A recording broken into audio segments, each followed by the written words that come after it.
عمرك سألت نفسك ليه أول منتخب عربي شارك في كأس العالم كان مصر؟ وليه الأوروجواي قطعت البطولة؟ وإيه اللي حصل في البطولة دي عشان العالم كله يفتكرها لحد النهاردة؟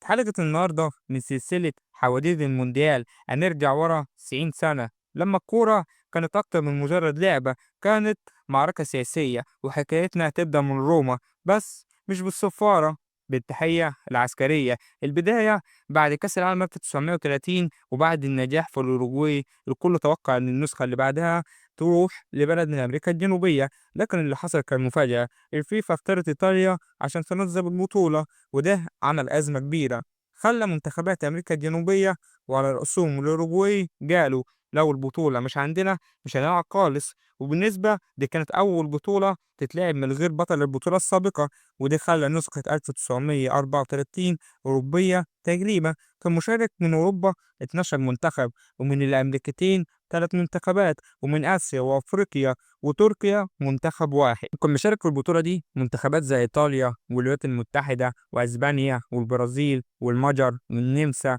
وفرنسا وتشيكوسلوفاكيا ورومانيا وهولندا وسويسرا والأرجنتين والسويد وألمانيا وبلجيكا وأخيرا مصر. وهنا نقف شوية ونسأل، هو إيه أصلا الفاشية اللي دايما بنسمع عنها مع موسوليني؟ الفاشية يا صاحبي هي نوع من أنواع الحكم، بيبقى فيه قائد واحد بس مسيطر على كل حاجة، الإعلام والاقتصاد وأمور الدولة حتى الرياضة. الحاكم الفاشي بيحاول يقنع الناس إن بلده هي لحظة، وإن هو المنقذ الوحيد، وبيستخدم كل حاجة حتى الكورة عشان يبين قوته. وده بالظبط اللي عمله موسوليني، شاف كأس العالم فرصة ذهبية عشان يثبت للعالم إن إيطاليا العظمى رجعت، وإن نظامه هو اللي هيخليهم يسادوا أوروبا. والبطولة اللي اتنظمت على مزاجه، من أول اختيار الحكام لحد الضغط على الفرق وأحيانا كمان التهديد.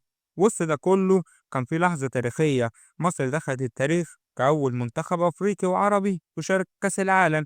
اتأهلنا بعد ما انسحبت تركيا، وسافر المنتخب ببعثة صغيرة بقيادة المدرب الاسكتلندي جيمس ماكراي. كان مفيش وديات ومفيش معسكر، والتحضير كان شبه معدوم. أول ماتش لينا كان ضد المجر وخسرنا 4-2، ومن وقتها اتكتب أول صفحة في تاريخ العرب في كأس العالم. تعالوا دلوقتي نركز على السؤال المهم اللي بيجي في دماغ أي حد كان بيتفرج على ماتشات كأس العالم 1934.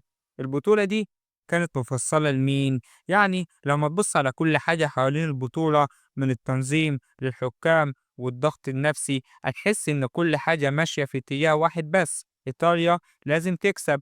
أول حاجة لازم نفهمها إن موسوليني ما كانش بيتفرج على البطولة من المدرجات، وده هو كل تفسيره في البطولة. كان بيختار الحكام وبيضغط على المسؤولين، وأحيانا بيهدد الحكام واللعيبة بالقتل.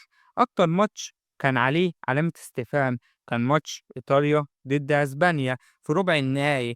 قبل ما نخش على الماتش ده، عايز أوضح لك حاجة كانت غريبة في البطولة دي.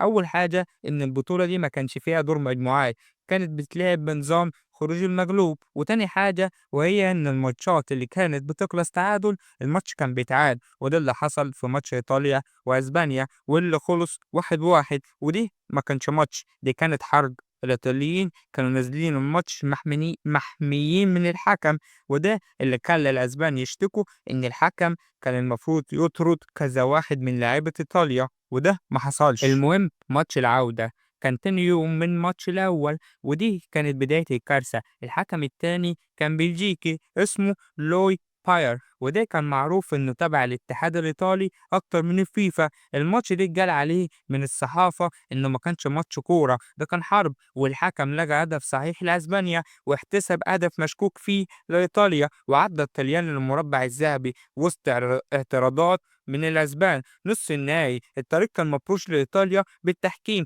إيطاليا لعبت النمسا اللي كانت وقتها من أقوى فرق أوروبا، إيطاليا كسبت 1-0. في كلام خلى الطليان يضربوا براحتهم، وكان في حالة من التراخي، وكان في رسالة واضحة: الطليان لازم يوصلوا للنهائي. النهائي اتلعب في روما يوم 10 يونيو 1934 قدام أكتر من 50,000 متفرج، وحضروا موسوليني بنفسه. الماتش إيطاليا لعبت قدام قدام تشيكوسلوفاكيا، فريق قوي جدًا وقتها. وفي الدقيقة 71 تشيكوسلوفاكيا جاب الجون الأول وسط سكوت الملعب كله، بس بعدها ب10 دقايق إيطاليا جابوا جون التعادل وسحبوا الماتش لوقتها لأوقات إضافية. وفي الدقيقة 95 جاب شيكو فراي جون الفوز وسط فرحة هستيرية من الشعب الإيطالي، وموسولينو نط والتحكيم كالعادة سايب اللعب ماشي، والفاولات على إيطاليا ما كانش بتتحسب. وده مش كلامي، ده كان كلام الصحافة الأوروبية وقتها.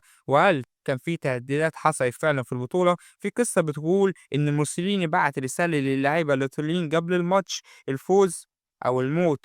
وهل ده حقيقي؟ الله أعلم. بس الأكيد كان في ضغط نفسي غير طبيعي على كل المشاركين، سواء لعيبة أو حكام أو حتى الفيفا نفسها. والخلاصة إن البطولة كانت في روما بتنظيم إيطالي بحكام من أوروبا الوسطى وبتحكيم سايب الطليان يلعبوا براحتهم، وكل ده كان تحت عين موسوليني اللي كان شايف إن الكورة وسيلة سياسية. واللي حصل في كأس العالم 1934 كان أول نموذج حقيقي لاستخدام الكرة في مش عشان نفرح الشعب، لأ، عشان نحكم بيها الناس. وده السبب اللي خلى ناس كتير تقول إن بطولة 1934 مش بطولة كورة، دي كانت مسرحية فاشلة بملعب كرة القدم. استنوني الحلقة الجاية من حواديت المونديال، وهنكمل مع بطولة 1938 آخر بطولة قبل ما الحرب العالمية التانية.